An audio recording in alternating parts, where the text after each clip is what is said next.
స్వల్పకాలంలో తక్కువ పెట్టుబడితో చేతికొచ్చే పంట పెసర.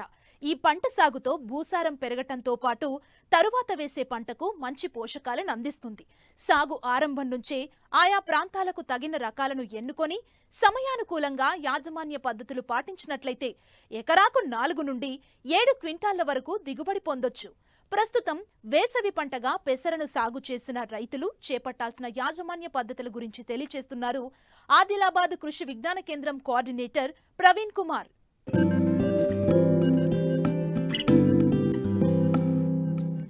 ఏయేటికాయేడు తెలుగు రాష్ట్రాల్లో అపరాల సాగు విస్తీర్ణం గణనీయంగా పెరుగుతోంది. కొంతకాలంగా మార్కెట్ ధరలు ఆశాజనకంగా ఉండటం, సంప్రదాయ పంటల కన్నా స్వల్పకాలంలో చేతికి అందివస్తుండటంతో రైతులు వీటి సాగుకు మొగ్గు చూపుతున్నారు.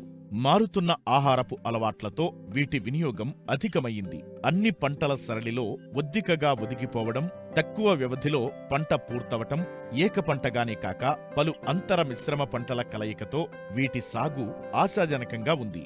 తక్కువ వ్యవధిలోనే పంట చేతికొచ్చి తరువాత వేయబోయే పంటలకు అనువుగా ఉండటంతో సాగు మరింత లాభదాయకంగా ఉంది. ప్రస్తుతం వేసవి పెసరను విత్తిన రైతులు అధిక దిగుబడులను తీయాలంటే సాగులో ఎలాంటి యాజమాన్య పద్ధతులు పాటించాలో తెలియజేస్తున్నారు ఆదిలాబాద్ కృషి విజ్ఞాన కేంద్రం కోఆర్డినేటర్ ప్రవీణ్ కుమార్. మన రాష్ట్రంలో అన్ని కాలాల్లో సాగు చేయడానికి అనుకూలమైనటువంటి పంట పెసర. ముఖ్యంగా ఖరీఫ్లో కావచ్చు, రబీలో కావచ్చు, వేసవి కాలంలో సాగు చేసుకోవడానికి అవకాశం ఉంటుంది. ఈ పెసర పంట కాలము దాదాపు 60 నుండి 65 రోజుల సమయాన్ని కలిగి ఉండి, ముఖ్యంగా దిగుబడి పరంగా చూసినట్టయితే దాదాపు కాలాన్ని బట్టి మనకు 4 నుండి 6 క్వింటాల వరకు కూడా తీసుకోవడానికి అవకాశం ఉంటుంది. మన ఆదిలాబాద్ జిల్లాలో చూసినట్టయితే ముఖ్యంగా పత్తి తీసేసిన తర్వాత మనకు పెసర సాగుకు అనుకూలంగా ఉంది. ముఖ్యంగా సమ్మర్లో నీటి వసతి తక్కువ ఉన్నటువంటి ప్రాంతాల్లో స్వల్పకాలికంగా అంటే దాదాపు 60 రోజులలో మనం పంట చేతికి రావడానికి అవకాశం ఉంటుంది. కాబట్టి ఫిబ్రవరి మాసం నుండి మార్చి మొదటి వారం వరకు కూడా మనం ఈ పెసర సాగు చేసుకోవచ్చు. అయితే ముఖ్యంగా ఎల్లో మొజాయిక్ వైరస్ అనేది ఒకటి ఎక్కువగా రావడానికి అవకాశం ఉంటుంది.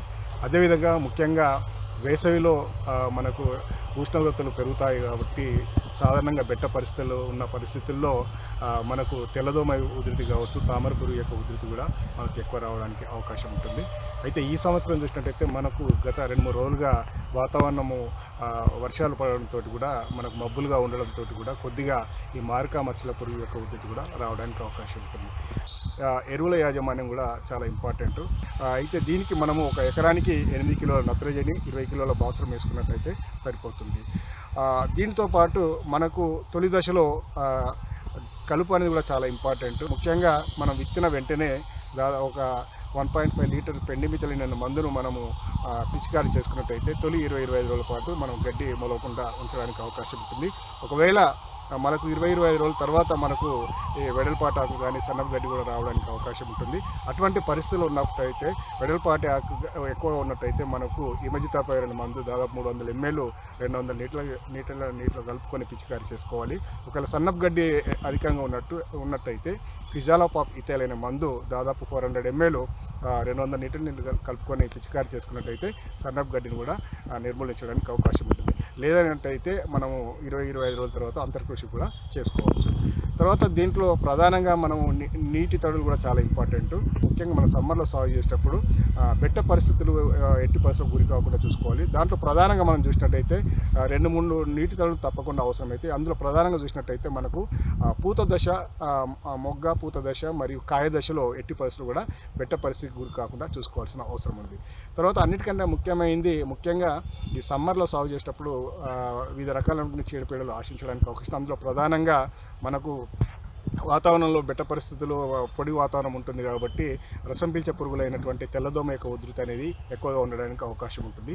ఈ తెల్లదోమ ఉధృతి వల్ల మనకు ముఖ్యంగా ఎల్లో మొజాయిక్ వైరస్ అనే ఇది వ్యాధి మనకు రావడానికి అవకాశం ఉంటుంది. దాన్ని సస్యరక్షణ చర్యలు తీసుకోవాలి. దాంట్లో 1 గ్రామ్ ఎస్పేట్ కావచ్చు, లేకపోతే మోనోక్రోటోపాస్ కావచ్చు, ఇటువంటి మందుల్ని మనం పిచికారీ చేసుకోవడం వల్ల ముఖ్యంగా తెల్లదోమ యొక్క ఉధృతిని తగ్గించుకోవడానికి అవకాశం ఉంటుంది. దీంతో పాటు మనకు తామర పురుగుల యొక్క ఉధృతి కూడా సాధారణంగా కారణంగా ఈ ఎండాకాలంలో ఎక్కువ రావడానికి అవకాశం ఉంటుంది. దానికి కూడా మనము ఈ పిప్రోనిల్ లాంటి మందు దాదాపు 2.5 ml లీటర్ నీటి కలుపుకొని మనం పిచికారి చేసుకోవడం వల్ల ముఖ్యంగా తామర పురుగుల యొక్క ఉద్ధృతి కూడా తగ్గించుకోవడానికి అవకాశం ఉంటుంది. ముఖ్యంగా పూత కాయ దశలో మారక మచ్చల పురుగు యొక్క ఉద్ధృతి కూడా ఎక్కువ ఉండడానికి అవకాశం ఉంటుంది.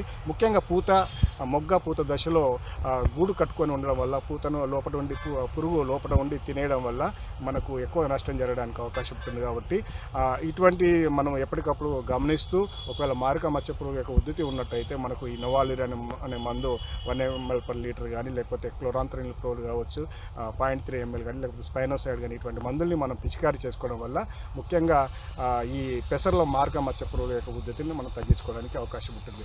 సో ఎప్పటికప్పుడు కూడా ముఖ్యంగా పెసర అనేది స్వల్పకాలిక పంట 60 రోజులలో అయిపోతూ ఉంది. పూత తర్వాత ఒక 30 నుండి 40 రోజుల్లో మనకు పంట చేతికి రావడానికి అవకాశం ఉంటుంది. కాబట్టి దాన్ని గమనించుకొని సరైన సమయంలో హార్వెస్ట్ చేసుకొని మనము భూమిలోనే కలియదున్నుకోవడం వల్ల ఈ ముఖ్యంగా ఈ పచ్చి రొట్టెగా ఉపయోగపడి మళ్ళీ రాబోయే కాలంలో మనం ఏదైతే నెక్స్ట్ సీజన్లో ఏ పంట చేసుకున్నా కూడా మంచి అధిక దిగుబడులు తీసుకోవడానికి అవకాశం ఉంటుంది. నేల సారవంతత పెరుగుతుంది. కాబట్టి రైతు సోదరులు ముఖ్యంగా నీటి వసతి తక్కువ ఉన్నటువంటి ప్రాంతాల్లో మనం కనీసం 4 నుండి 5 క్వింటాలు మనము ఈ పెసర్లు తీసుకోవడానికి అవకాశం ఉంటుంది. తక్కువ ఖర్చు ఉంటుంది. కాబట్టి వేసవిలో సాగుకు అనుకూలమైన పంట పెసర.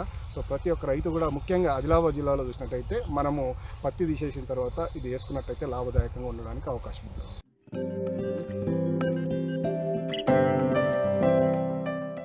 నిమ్మ తోటల్లో సంవత్సరం పొడవునా పూత కాపు ఉంటుంది. కానీ రైతుకు ప్రధానంగా ఆదాయం వచ్చేది మాత్రం మార్చి నుంచి జూన్ వరకొచ్చే కాపు నుంచి. అందుకే రైతులు ఆ సమయంలో పూత నియంత్రణ యాజమాన్యం చాలా ముఖ్యం. మరి పూత నియంత్రణకు సమగ్ర యాజమాన్య పద్ధతులు చేపడితే సకాలంలో కాయలు కోతకొచ్చి మార్కెట్లో మంచి ధర పలికే అవకాశం ఉంటుంది. మరి పూత నియంత్రణకు ఎలాంటి యాజమాన్య పద్ధతులు ఆచరించాలో ఇప్పుడు చూద్దాం.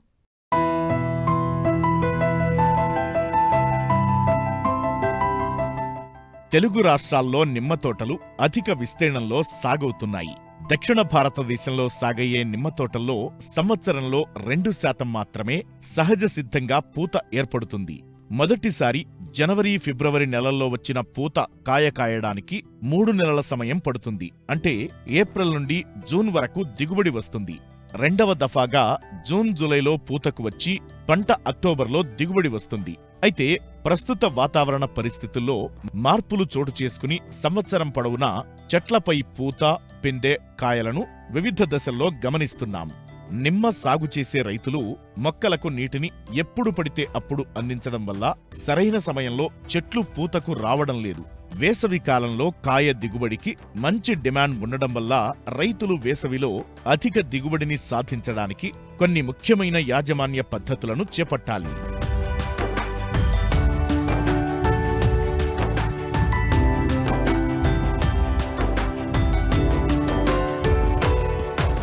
వేసవి కాలంలో కాయ దిగుబడిని పెంచడానికి నవంబర్లో చెట్లను వాడుకు తీసుకురావాలి. నిమ్మజాతి చెట్లలో పూత దశకు రావడానికి కొమ్మల్లో పిండి పదార్థాలు ఎక్కువగాను, నత్రజని మోతాదు తక్కువగాను ఉండాలి. నిమ్మ చెట్లను వాడుకు గురిచేయడం వల్ల కొమ్మల్లో పిండి పదార్థాల నిల్వ శాతం పెరుగుతుంది. ఆ తరువాత 10 నుంచి 15 రోజులకు ఒకసారి నీటిని, పోషకాలను అందించి కొమ్మలను చిగురింపజేయవచ్చు. చిగురించిన కొమ్మల అడుగు భాగాలపై పూత ఏర్పడుతుంది. ఈ విధంగా చెట్లను వాడుకు తీసుకువచ్చే విధానాన్ని బహార్ పద్ధతి అని అంటారు. కానీ మన తెలుగు రాష్ట్రాల్లో నిమ్మ సాగులో ఉన్న కొన్ని ప్రాంతాల్లో ఈశాన్య ఋతుపవనాల తాకిడికి అక్టోబర్, నవంబర్లో వర్షాలు ఎక్కువగా వస్తాయి. ఇలాంటి సమయాల్లో చెట్లను సహజంగా వాడుకు తీసుకురావడం కుదరదు. కనుక రైతులు మేలైన యాజమాన్య పద్ధతులను పాటించి వేసవిలో అధిక దిగుబడులను పొందవచ్చు. మరి ఆ వివరాలేంటో ఇప్పుడు చూద్దాం.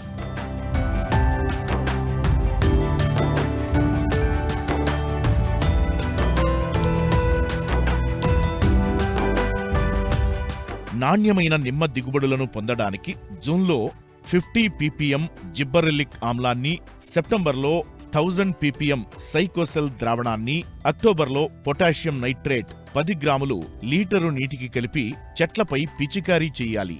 నవంబర్ మొదటి పక్షంలో చెట్టుకు 20 కిలోల పశువుల ఎరువు, 2 కిలోల వేపపిండి, 500 గ్రాముల యూరియా, 400 గ్రాముల మ్యూరేట్ ఆఫ్ పొటాష్ ఎరువులను చెట్ల పాదులో వేసి నీరందించాలి.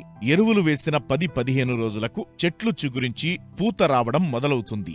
ఇగురు వచ్చిన 10-15 రోజులకు సూక్ష్మ పోషకాల మిశ్రమమైన జింక్ సల్ఫేట్ 5 గ్రాములు, మాంగనీస్ సల్ఫేట్ 2 గ్రాములు, మెగ్నీషియం సల్ఫేట్ 2 గ్రాములు, ఫెర్రస్ సల్ఫేట్ 2 గ్రాములు, కాపర్ సల్ఫేట్ 3 గ్రాములు, బోరాక్స్ 1 గ్రాము, సున్నం 6 గ్రాములు, యూరియా 10 గ్రాముల చొప్పున లీటరు నీటికి కలిపి 15 రోజుల వ్యవధిలో 2 సార్లు పిచికారీ చేయాలి. పిందె బఠానీ సైజులో ఉన్నప్పుడు హార్మోన్ల లోపం వల్ల పిందె రాలుతుంది. దీని నివారణకు ప్లానోఫిక్స్ 2.5 మిల్లీలీటర్లు 10 లీటర్ల నీటికి కలిపి పిచికారీ చెయ్యాలి. జనవరిలో కాయ పెరిగే దశలో ఒక్కో చెట్టుకు 20 కిలోల పశువుల ఎరువు, 2 కిలోల వేపపిండి, 300 గ్రాముల యూరియా, 350 గ్రాముల మ్యూరేట్ ఆఫ్ పొటాష్ ఎరువులను వేసి నీటిని అందించాలి. ఫిబ్రవరిలో 2.5 సెంటీమీటర్ల మందంతో వేరుశనగ పొట్టు, వరి ఊక, వరిగడ్డి లాంటి వ్యవసాయ పదార్థాలతో చెట్ల పాదులను కప్పాలి. దీనివల్ల వేసవిలో నీటి నిల్వ సామర్థ్యం పెరిగి సేంద్రియ పదార్థం అందుబాటులో ఉంటుంది. నిమ్మకాయ గోళీకాయ పరిమాణంలో ఉన్నప్పుడు మంగు ఆశించకుండా నీటిలో కరిగే గంధకం 3 గ్రాములు లీటరు నీటికి లేదా ప్రొపార్గైట్ 2 మిల్లీలీటర్లు లీటరు నీటికి కలిపి పిచికారీ చెయ్యాలి.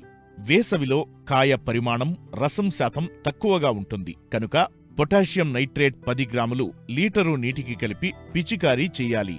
మార్చ్, ఏప్రిల్లో ఎండ తీవ్రత ఎక్కువగా ఉన్న ప్రాంతాల్లో కాయ పసుపు లేదా గోధుమ రంగుకు మారుతుంది.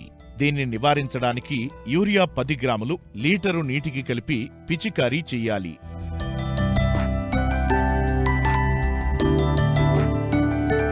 తెలుగు రాష్ట్రాల్లో అరటి సాగు క్రమేపీ విస్తరిస్తుంది. గత 10 సంవత్సరాలలో సాగు విస్తీర్ణం 2.5 రెట్లు పెరిగింది. దాదాపు 1,65,000 హెక్టార్ల విస్తీర్ణంలో సాగవుతుంది.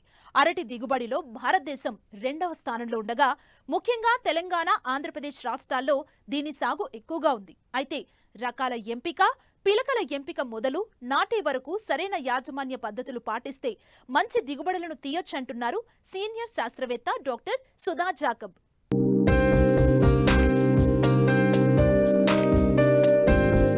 అరటి తోటల సాగుకు ఏడాది పొడవునా అనుకూల వాతావరణం ఉంటుంది. అయితే ఏప్రిల్, ఆగస్టు మాసాల మధ్య నాటడం వల్ల సాగులో సమస్యలు తక్కువగా ఉండి దిగుబడులు ఆశాజనకంగా ఉంటున్నాయి. సాధారణంగా తల్లి మొక్కల నుంచి పిలకలను సేకరించి నాటే విధానం ఎప్పట్నుంచో ఆచరణలో ఉంది. కానీ టిష్యూ కల్చర్ విధానం అందుబాటులోకి వచ్చాక సాగు స్వరూపం మారిపోయింది. ఏ విధానంలో సాగు చేసినా రకాల ఎంపిక, నాటే విధానం పట్ల రైతులు ప్రధానంగా దృష్టి పెడితే సాగులో సగం విజయం సాధించినట్లేనని సూచిస్తున్నారు సీనియర్ శాస్త్రవేత్త డాక్టర్ పి. సుధా జాకబ్. ఆంధ్రప్రదేశ్లో అత్యధిక విస్తీర్ణంలో అరటిని సాగు చేస్తున్నారు. అరటిని సాగు చేసుకుంటున్నప్పుడు కొన్ని మేలైనటువంటి యాజమాన్య చర్యలు మనం చేపట్టినట్టయితే మనకి మంచి దిగుబడి సాధించి మార్కెట్లో అధిక ధరని పొందడానికి మనకి అవకాశం ఉంటుంది. అరటి సాగుకి లోతైనటువంటి భూములు అవసరం. 2 నుంచి 3 సార్లు బాగా లోతుగా దుక్కి దున్ని చెత్త చెదారం లేకుండా, శుభ్రంగా కలుపు లేకుండా మనం చేసుకోవాల్సినటువంటి అవసరం ఉంటుంది. చాలా రకాలు మన రాష్ట్రంలో సాగు చేస్తూ ఉన్నారు.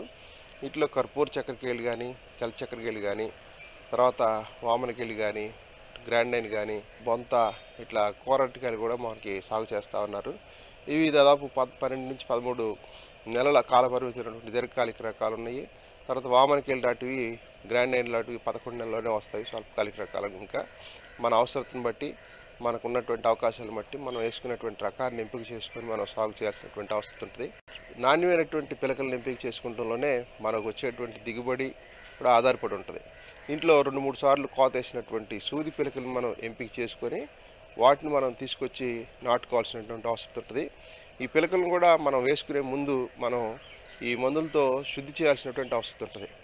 1 లీటర్ నీళ్ళకి 2.5 మిల్లీలీటర్ మోనోక్రోటోఫాస్, 5 గ్రాములు కాపరాక్సిక్లోరైడ్ వేసినటువంటి ద్రావణంలో ఈ పిలకల్ని, దుంప పిలకలు మొత్తాన్ని కూడా మనం ఒక 15 నిమిషాల పాటు ఉంచినట్టయితే ఈ పిలక ద్వారా వ్యాపించేటువంటి ఈ శిలీంధ్ర సంబంధమైనటువంటి తెగుళ్ళు, తర్వాత రసం పీల్చే పురుగులు, ఇట్లాంటి వాటన్నిటిని కూడా మనం అదుపులో ఉంచడానికి అవకాశం ఉంటుంది. వైరస్ తెగులు లేనటువంటి తోటలో నుంచే మనం పిలకను సేకరించాల్సినటువంటి అవసరం ఉంటుంది. లేనట్లయితే మనకి టిష్యూ కల్చరు అరటి కూడా మనకి లభ్యమవుతూ ఉంది. ఈ టిష్యూ కల్చరు అరటిని మనం సాగు చేసుకున్నట్టయితే మామూలుగా వేసుకున్నటువంటి పిలక కంటే కూడా దాదాపు 30-40% అధిక దిగుబడి సాధించడానికి అవకాశం ఉంటుంది.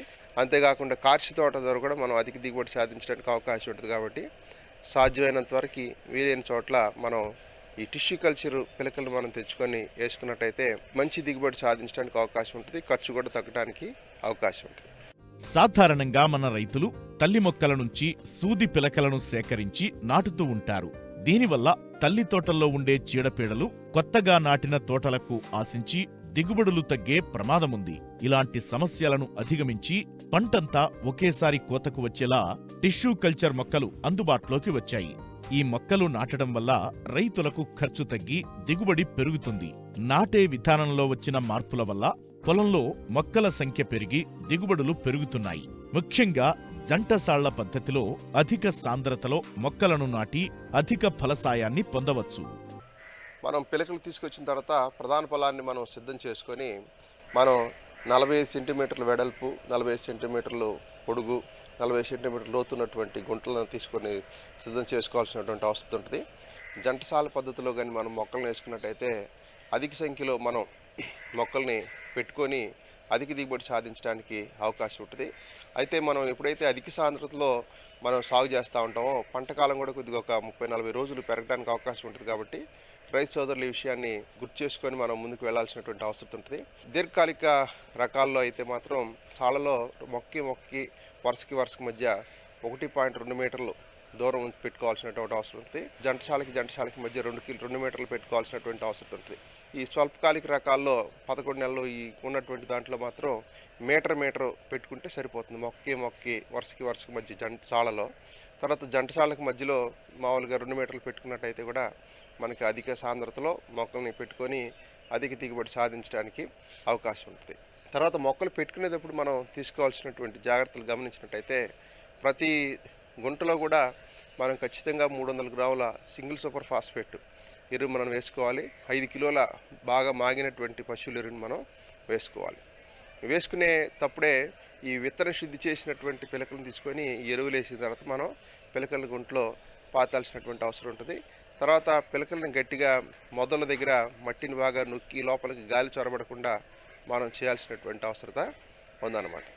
ఈ విధంగా చేసిన తర్వాత మనం వెంటనే నీళ్లు తడిచినట్టయితే అవి పిలకలు తొందరగా ఆనుకొని అవి ఏనుకుంటానికి అవకాశం ఉంటుంది. అరటి నాటిన తరువాత అంతర కృషి చాలా ముఖ్యమైనది. లేదంటే మొక్కల ఎదుగుదలను అడ్డుకునే అవకాశముంది. కలుపు నివారణకు రసాయన మందులు సమర్థవంతంగా పనిచేస్తున్నాయని సూచిస్తున్నారు శాస్త్రవేత్త. కలుపు యాజమాన్యం చేయటంలో ప్రధానంగా మొదటి దశలో మనం పెండిమిత్తాలు అనేటువంటి మందుని ఎకరానికి 1 లీటర్ చొప్పున ఈ మొక్కల మీద పడకుండా ఉన్నటువంటి ఖాళీ ప్రదేశాల్లో పిచికారి చేసినట్టయితే మనకి కలుపు మొలవకుండా ఉండటానికి అవకాశం ఉంటుంది. తర్వాత దశలో కూడా మనకి మొక్క వరుసల మధ్యలో పారాక్వాట్ అనేటువంటి మందుని 5 మిల్లీలీటర్లు లీటర్ నీటికి కలిపి మొలిసినటువంటి కలుపు మీద మనం పిచికారి చేసినట్టయితే ఆ ఉన్నటువంటి కలుపు అంతను కూడా మనం నాశనం చేయడానికి అవకాశం ఉంటుంది. అవసరమైనటువంటి పరిస్థితుల్లో కూలీలను పెట్టి కూడా మనం కలుపు యాజమాన్యం చేయాల్సినటువంటి అవసరం ఉంది. ఈ విధంగా చేసినట్టయితే మొక్క పెరుగుదలకు అవసరమైనటువంటి పోషకాలు, నీరు సక్రమంగా మనం అందించడానికి అవకాశం ఉంటుంది. తద్వారా మనం మంచి దిగుబడి సాధించడానికి అవకాశం ఉంటుంది.